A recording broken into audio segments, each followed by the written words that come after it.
Hey guys, what's up? It's BigJackFilms here, and welcome to the first review of 2016. I'm very excited to announce that this month is Superman month. The month where I review all the Superman films prior to the upcoming Batman v Superman Dawn of Justice, which hits theaters in March.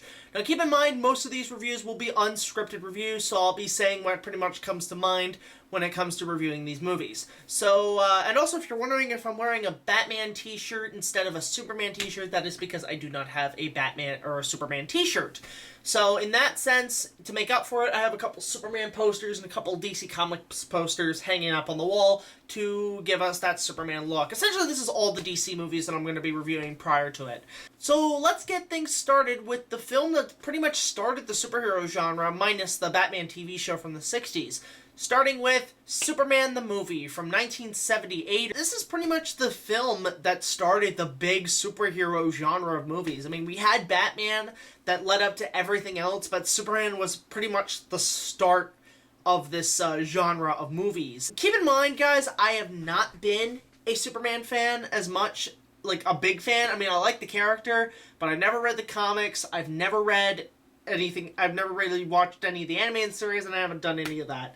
So, this is going to be a little bit new for me. Like, I have seen the Superman movies before, but only very briefly, because Superman hasn't really been my interest, but I'm going to review all of them anyway. So let's start with Superman. The plot is basically very true to the comics. Planet Krypton is about to explode, and Jor-El, who in this case is played by Marlon Brando, aka the Godfather, sends his son into a rocket ship that goes to Earth, is discovered by the Kents, who raise them as their own, and he becomes Clark Kent, works for the Daily Bugle, and becomes the superhero known as Superman, realizing his true powers. In doing so, he helps pretty much all of Metropolis and all of the world in their tiny little problems, but it all changes when Lex Luthor, who's played by Gene Hackman, wants to take these nuclear missiles and destroy the world and pretty much break the Man of Steel. So it's up to Superman, of course, to save the day. My thoughts on the film: I think it's really well shot. It's a really good movie. It's great cast. I cannot believe the amount of all-star cast in this movie. I mean, Christopher Reeve, number one. Best Superman, in my opinion. He is the greatest Superman I've seen in any other movies. I've seen other Superman films. I like Henry Cavill. I like the guy who was in Superman Returns. But Christopher Reeve, he is Superman. Like, even as the person he is, as an actor, and as the person he is in real life, he's Superman. There's no denying it. He looks the part. He acts the part. He looks built up for it. And the suit looks great. Just him flying around, like, the effects are actually really good in this movie, and I really like the use of, rear screen projection and blue screen to make it look like he's flying, and it looks great. Margaret Kitteridge, Lois Lane, okay, can be a little annoying, but I don't mind her. I think she's actually pretty good. Marlon Brando as Jor-El, great Jor-El, really like him. He was actually pretty wise in this. He's kind of like the Obi-Wan of this movie, giving Superman advice and shit. And then Gene Hackman as Lex Luthor. I really liked him in this movie. He's over the top. He's being the criminal, mustache-twirling mastermind you see in like the old 1940s stuff. And he's really great in that. I would have minded if they went with the bald Lex Luthor, but this is the comics based back in the 30s, so it's before we know Lex Luthor as the bald guy we know him today. I think he was a pretty good villain, and his sidekick character, his side villain characters, his henchmen are actually kind of cool. And then, of course, this is director Richard Donner. I think he did a fantastic job, given the fact that he was filming 2 Superman movies at the same time, which I think back then had never been done before, filming 2 movies at once. In terms of a production.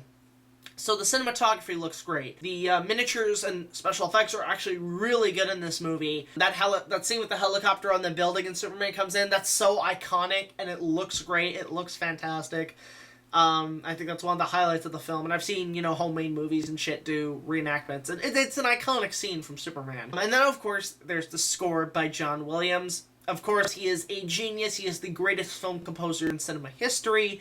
And he gives pretty much the Superman theme. I can't think of, like, any other theme. The Man of Steel theme and the one from animated series comes pretty close, but nothing beats the John Williams score. It's a great piece of film score, and I really, really enjoyed his work on that. And I could hear the Superman theme all day. It's really good. The cons, I do feel most Superman movies, let's be honest, guys, they're a little bit slow-paced, especially once you get to him being Superman. Like, from the beginning of the movie till he becomes Superman, I did feel it was extremely slow-paced, and it was a little boring, but I can get past it because it's Superman, and I think it's totally fine. But that's my only gripe. It did feel a little long. It did feel a little... The pacing was really off in the first movie, and I know they are in other movies, because you just want to get to where Superman either wrecks shit or helps people and saves people. That's what we pay to see.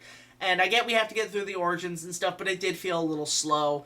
And it could be just because I'm not the biggest Superman fan, and I just found it to be a little bit boring. Aside from that, that's about it, really. I think it's a really good film. If you want to get started on any superhero films, if you want to get started with technically the first big wave of DC comic movies, start with this film. You won't regret it. It's a pretty good movie.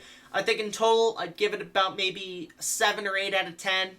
It's a really good movie, but given that I'm not a huge Superman film fan, it's just okay in my books. So we'll have to see what happens with Superman 2. So yeah, that's about it, guys. I thought I'd give you guys that short review of Superman. So next week, we're going to take a look at Superman 2, and we're going to see if it's either better or worse than the first one. So until then, I will see you guys around. This is BigJackFilms, signing off.